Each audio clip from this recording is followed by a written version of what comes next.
Another story, NSA leaker Edward Snowden's choice of communist-controlled Hong Kong as a hideout destination has some lawmakers wondering if he might be a spy for the Chinese. One of those lawmakers who at least talked about Snowden's possible connections to China today is House Intelligence Committee Chairman Mike Rogers, who I will talk to in just a moment. But first, here's Chief Intelligence Correspondent Catherine Herridge with the latest on this case.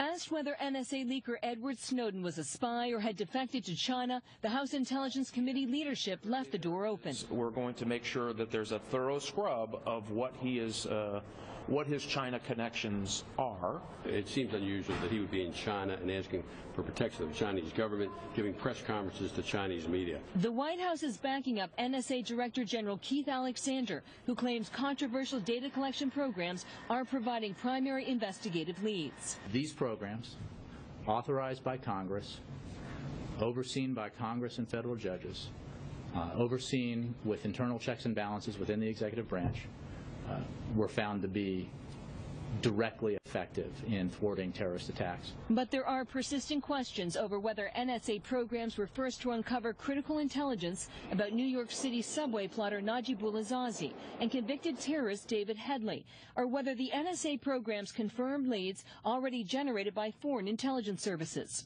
After Alexander testified Wednesday that, quote, dozens of terrorist events were disrupted, Democratic Senators Ron Wyden and Mark Udall, early critics of the NSA programs, responded, quote, we have not yet seen any evidence showing that the NSA's dragnet collection of Americans' phone records has produced any uniquely valuable intelligence. All of the plots that he mentioned appear to have been identified using other collection methods.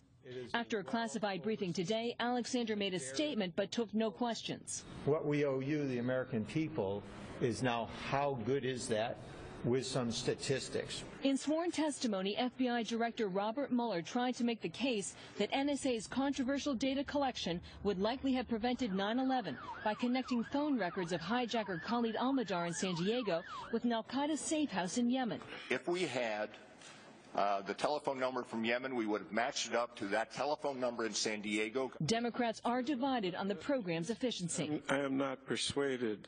Congressman Jim Sensenbrenner, who crafted the Patriot Act's records provision known as 215, was not satisfied the FBI's requests are narrowly drawn or meet the legal standard of relevance.